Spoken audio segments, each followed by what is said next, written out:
The video that you're about to see is something I took about a week ago, because as you probably don't know, but I get up very early in the morning and do videos. So I shot this video at about 4 o'clock in the morning, and I decided to do it by the book.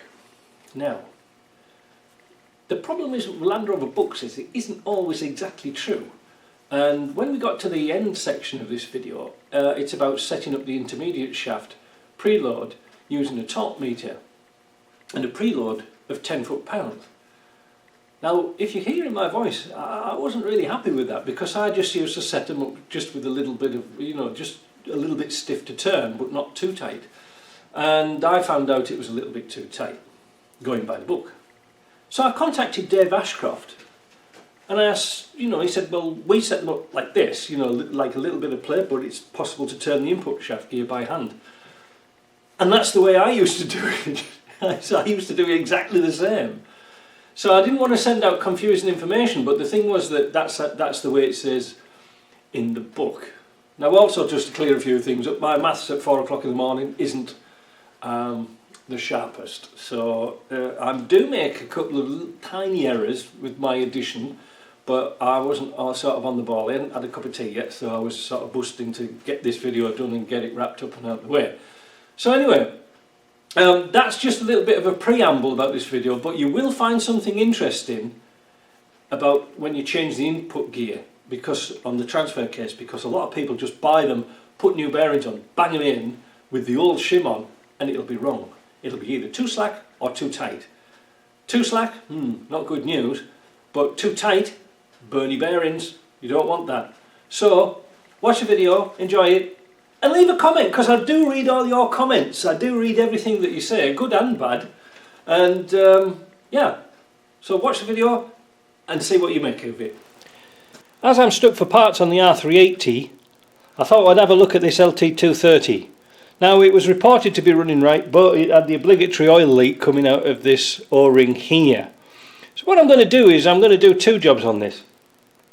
I'm going to replace the O-ring here, and to do that all we need is a little chisel to chisel out where it's been knocked over here. So you just put a little chisel in there, spin it off with a 30mm socket, and then we're just going to tap that shaft out. Now, I'm not sure if that shaft's going to hit here or not, so let's have a go. I can't remember.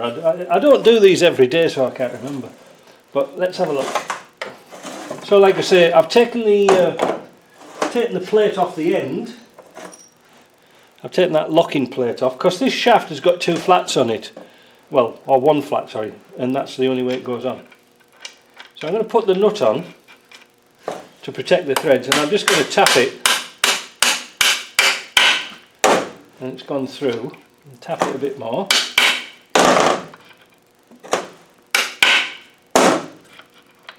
Now, I wonder if we can get that one on there like that. Yeah. Now,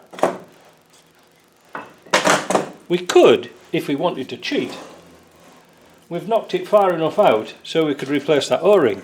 You see what I mean? Now, I did do a little video on how to do this in situ. I'll put it in here because it was only a quickie, and then we'll come back.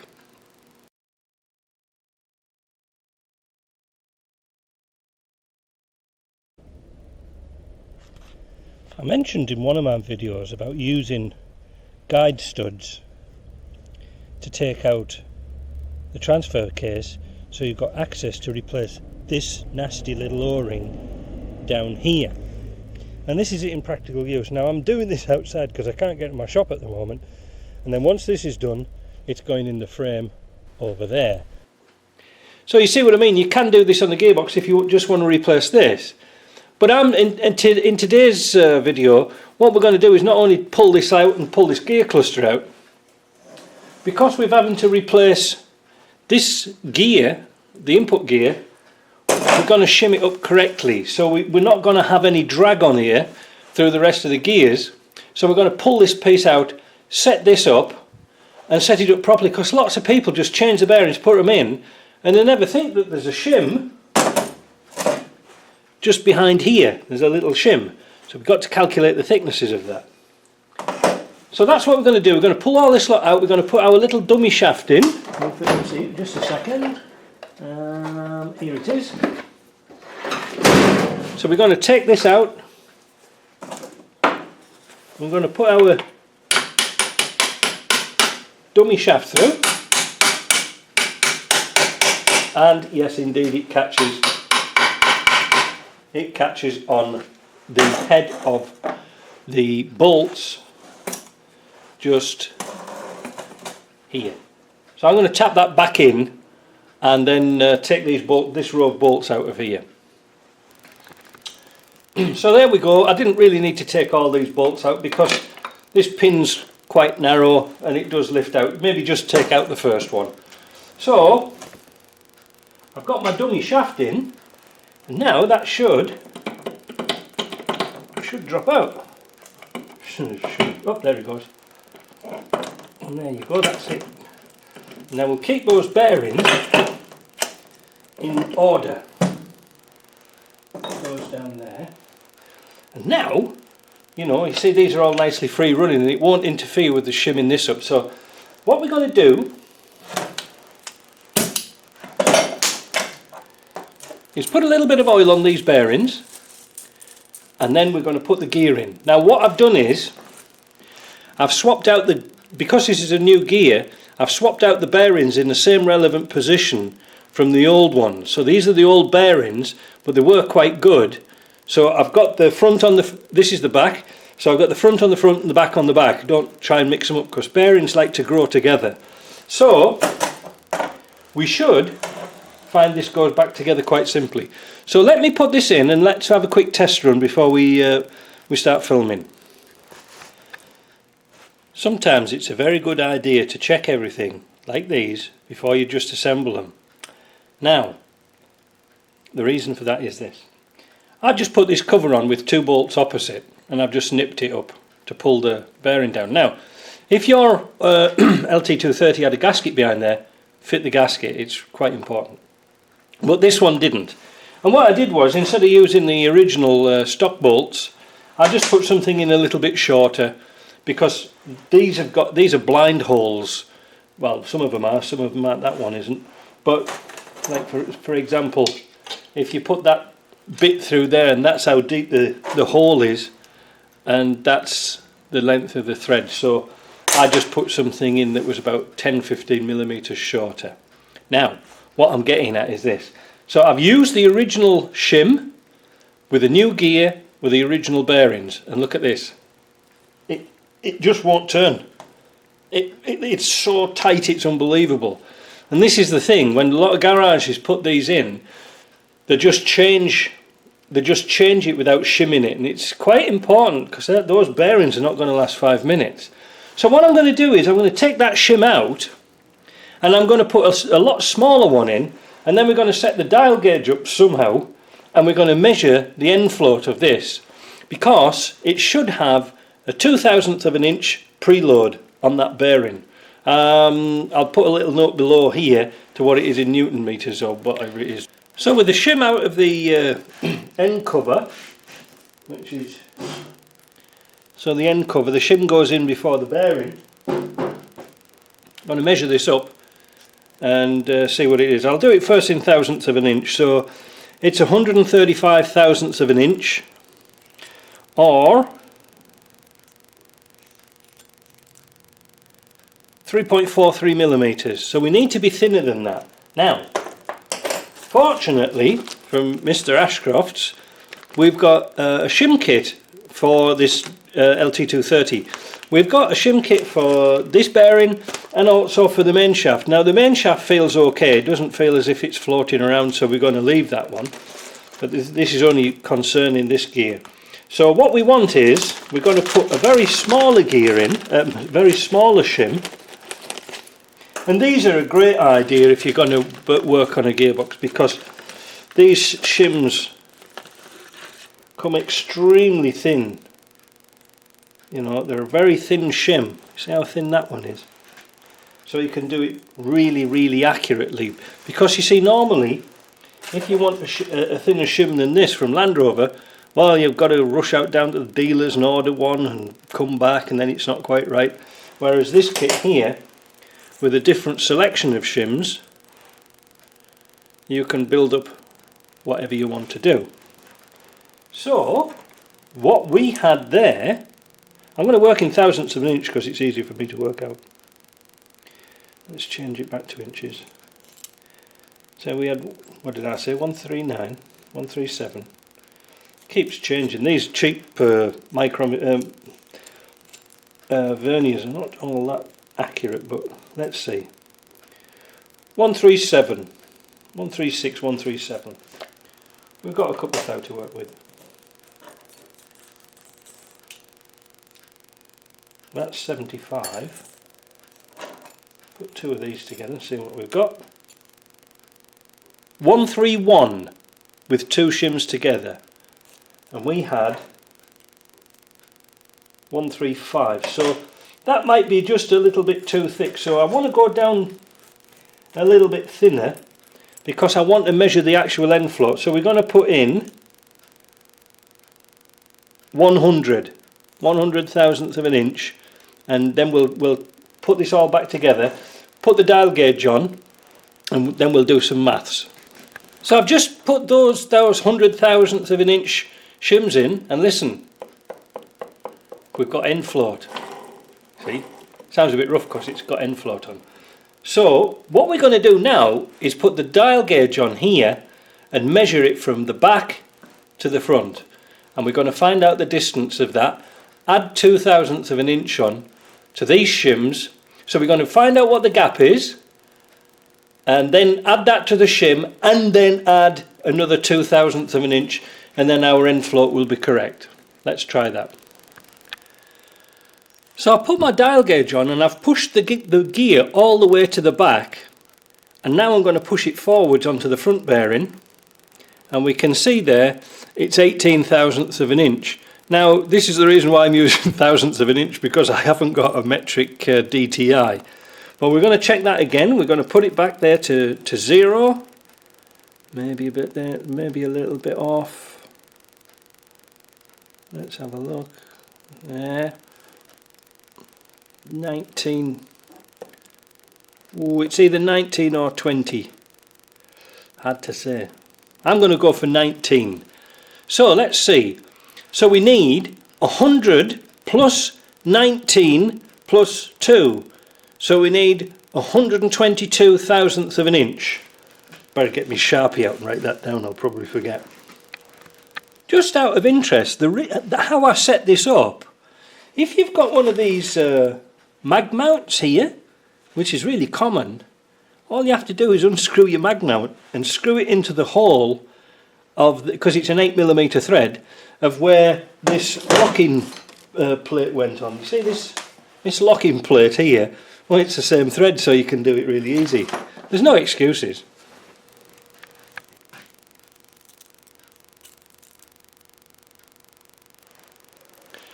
So there, I don't know if you can see, it's 122 spot on. So now I'm going to fit these shims into the end cap, put the bearing back in, and we'll try it again. So with the 122 thousandths of an inch shims in, it is feeling lovely, really nice. There's no end float on there, and it's easy to turn, so I'm quite happy with that. But just out of curiosity, we'll measure the original shim, and the original shim was 135, so that makes it 13 thousandths of an inch oversize. It was too big by 13 thousandths of an inch. We are only limited at 2 thousandths of an inch end float, so we need to take, if we're going to use this one, we need to take about 10 or 11 thousandths of an inch off it. Now this is a trick that I do because I like to keep these shim kits for other jobs, just to do them shimming up. So I'm going to take this down to my friendly machine shop and get him to machine this down to 122, and then we'll pop this in because we can do this later. But for now, we know that is set up lovely. So the next thing we're going to do is put a new collapsible spacer in here, put the gear in, and I'm going to show you how we set the preload on that, because in the book there's two different ways of doing it, and I read an old book and I read a new book, and it said turn this nut until the backlash is gone. Well, in another book I read, it said that you need 10 foot-pounds, or I can't remember, 1.5 newton meters on the shaft here. See, put 1.5 newton meters on there, and then tighten that up, and it'll make a nice clearance. So what I did at the machine shop this morning, we knocked this thing up, and this is a piece of half shaft, drive shaft out of a front axle for a very early Defender 10 spline, exactly the same size as that. And then we machined out a very old socket and forced it onto there, so then we can put our a couple of dags of weld onto there, and then we can put our well, what we're going to use for that, I think we'll use our inch-pound torque meter and set this up, and then we can progressively tighten that nut up. So that's what I'm going to show you to do, how we're going to do that next. It's quite common for these O-rings in this shaft to wear. They do get a lot of abuse, but one of the things we're going to check before we put this back together, and it's a really quick check, because we don't know if this hole has been damaged or it's oval or anything. So what we're going to do is put the shaft in backwards, alright? We're going to feel it and to see if there's any play on that, and it's lovely, so we can put that back in. Now here's the old O-ring that we took out compared to a new one. So I'm going to hold it as steady as I can. Oops. This is the new one and this is the old one. Can you see how this one's quite flat, look, on the top. There's no rounded section to it. So we're going to put that on, and we're going to put a little bit of sealer on it just in case, and at the same time we're going to grab a new collapsible spacer, sorry, when I can spit it out. So this is a collapsible spacer, and all it is a piece of accurately machined tube, and there's the old one, and even inside, look, you can see how rusty it's got, eh? Change your oil. This has had humidity into it. But I don't know if you can see very carefully at the top, you can see where it's just started to bore just a little bit. Okay, so what we're going to do is we're going to fit one of these, put it back in, and then just put the nut on loose.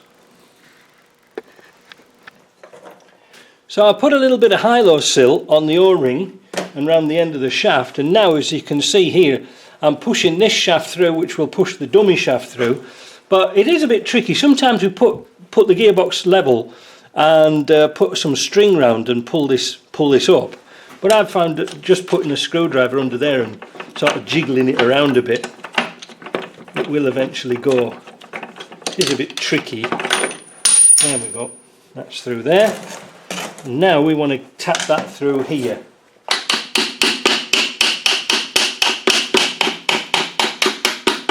There you can see it's coming through now. The high-low sill will just give it that little bit of extra lube while we put the O-ring in. There it is. It's all in. Now we've probably put that in upside down, which doesn't really, it's not the end of the world.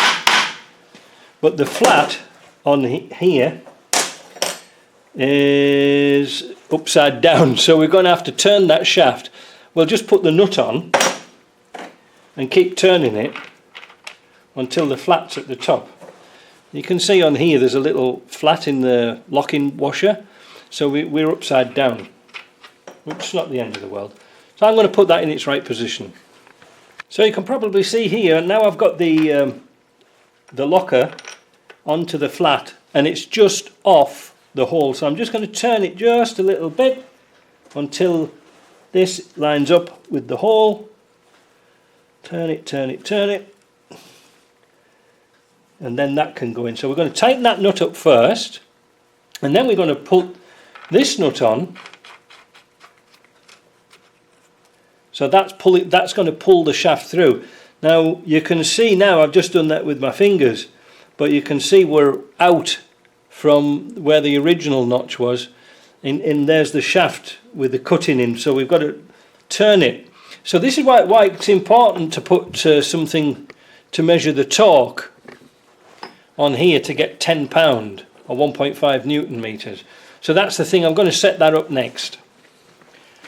Before I do that, just for the curious, you can see how much end float is on that gear, because there's two taper roller bearings, so they need to be tightened up together and collapse that spacer. And we've only got one shot of this, so we've got to do it right.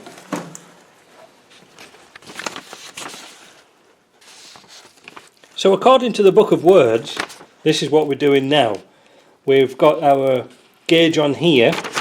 Now this is only in inch pounds, so we reckon it's 100.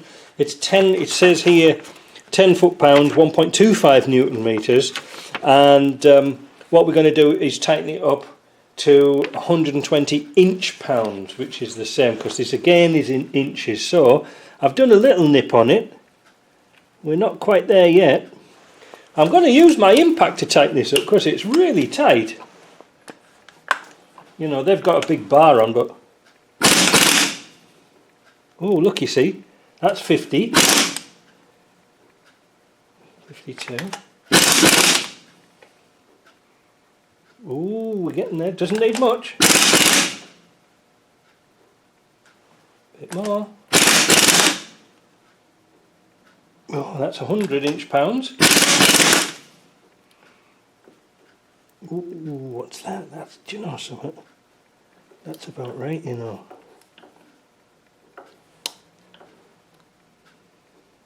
$100.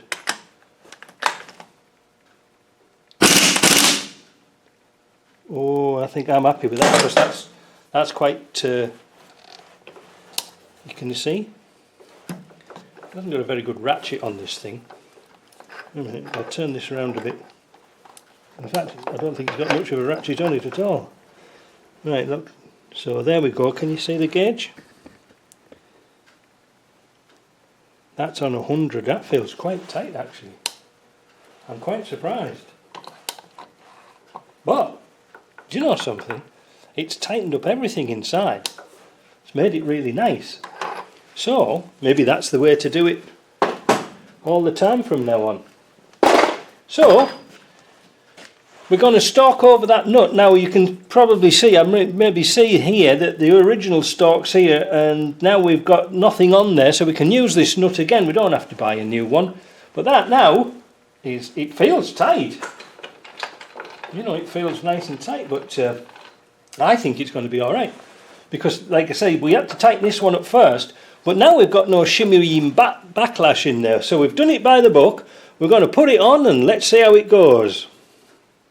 Anyway, yeah, no, it has to be right. It has to be right. So it can't be anything else. So we're going to stalk that nut over, box it all up, and, well, that's it. So this is that transfer case, made that better.